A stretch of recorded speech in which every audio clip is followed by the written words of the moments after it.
Hi everyone, welcome back to Go Local Live. I'm Go Local News Editor Kate Nagel. Thanks for tuning in this Friday afternoon for the latest in news and politics and town battles. I have with me Nancy DeNuccio of Narragansett, president of the Love Your Library Coalition. Nancy, thanks for joining us today. Nice to have me. Thank you. I appreciate your coming in because Narragansett, there's always at a given time a town in Rhode Island that sort of takes the cake for something, a very big firebrand, volatile issue. And right now, this is over the battle for the library. And that's the thing, it's the library. I mean, we're battling for a library. Who doesn't love their library? So take us back, because obviously just coming out of an election cycle here, how this all started, Nancy, for those folks who might not be in the know as to what's taking place in Narragansett over a possible new library, and where the town council has fit in this. Well, let's see. This battle has been going on for about 10 years. For the last number of years, the library has had to reach out and get waivers from the State Library Association because they are not ADA compliant. There's no bathroom in the children's room, and the waivers have just carried them through so that and plus, the library was built in the early 60s when the town of Narragansett had about 3,200 people. Now we have 16,000. Okay. And so it's a little bit out of date, a little too small. And so for the last couple of years, they have been looking to enlarge, and they did a needs assessment, and they found that the best spot was the old Belmont building in the Pier Marketplace. So there was a lot of back and forth, a lot of meetings about it. People were, pro or con. And a few of the people on the town council, the previous town council, were opposed to the deal for a number of different reasons. Okay. There's this one individual is really very fiscally conservative, and that I think was his main point, that he didn't think it was a good deal. But in the meantime, it finally went through. This was after a $5.8 million bond was approved by over 68% of the voters in 2016. Okay. So last October, finally, after all this time, they purchased the building. And then in November, we had an election, and the council changed, and the majority of the council was now not library fans. January, they voted to put that building back up for sale. So the general population in Narragansett was, what is this all about? Again, after 60+% of the voters back in 16 had said, let's make this an investment in a new library. That's right, that's right. And it's, the democratic process is not being honored. People really feel disrespected by the fact that this council is now going, in another direction, and there is no plan B. There is, when I say they're going in another direction, it's like to where, I don't know. And the most recent thing that happened is, they're talking about the budget now. They had some budget hearings, preliminary budget hearings, and the only town department that looks like it's getting a cut is the library.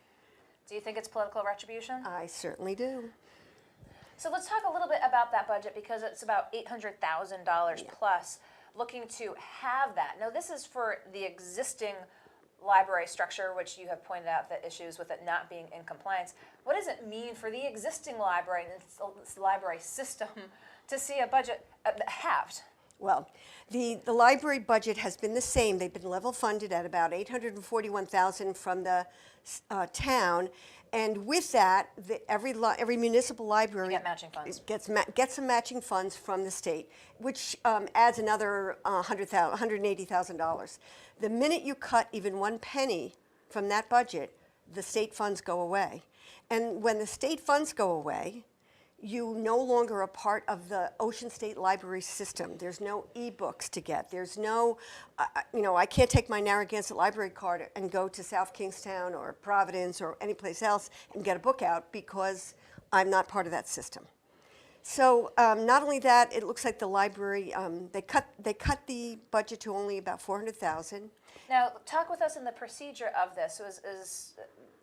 Was this a definitive move, or is this still No, part of the process? It's still part of the process. Those were the preliminary hearings.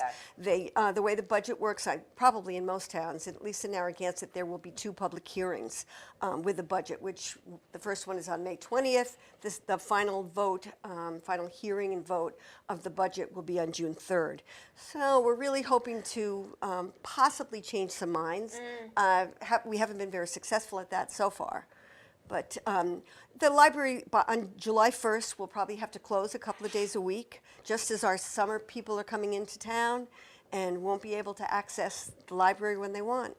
So. And how important is the library to the community? Because you make an interesting point, especially families and young people. Not every day is a beach day. That's exactly right. People really utilize our library for homework assistance. We have seniors that come in and read the newspaper and use the computers. There's so many things that could happen in a library. And if we have to close a couple of days a week and furlough employees, what's the future of the library look like? It's not good.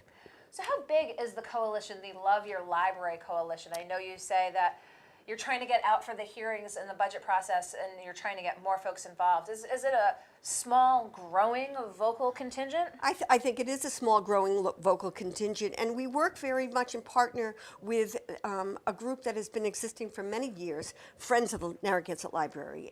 That's been a volunteer organization too, so that we really are trying to get the word out on social media, through press releases, through interviews like this, that we really need the support of Narragansett residents and voters to come out and really express to our town council their displeasure. Now let's talk a little bit about sort of maybe a high-level look at the finances of the town of Narragansett. Is the town in such a position that it needs to have the library's budget? Are things in that difficult budgetary constraints? I don't think so at all. As I said, the Narragansett Library was the only town department that was cut at all. We're adding bocce courts and pickleball courts to the park and recreations, and that's not to say that's not a bad thing. We'd love to see that. And I think when you're dealing with a budget of, I don't know the exact amount, but say we're talking $80 million, we're talking about $400 and something thousand that they cut. I think it's there. Well, we're going to continue to follow the process, and we'll provide links again to Nancy DeNuccio's and the Love Your Library Coalition for more information if you're watching now. But as we're keeping tabs on it here, it is one of the bigger fights taking place across the state in Narragansett at the moment. We're going to continue to follow the issue. And speaking of continuing, and we're going to be back here in just a moment with a local issue, and that pertains to the John Hope Settlement House and a new charter school that looks like it wants to be housed there. So Nancy DeNuccio, thank you for taking the time to come up to Providence, fill us in with Narragansett. North of the tower. We'll fill you in more moving forward, but don't go anywhere because we're going to be right back here on GoLocal Live.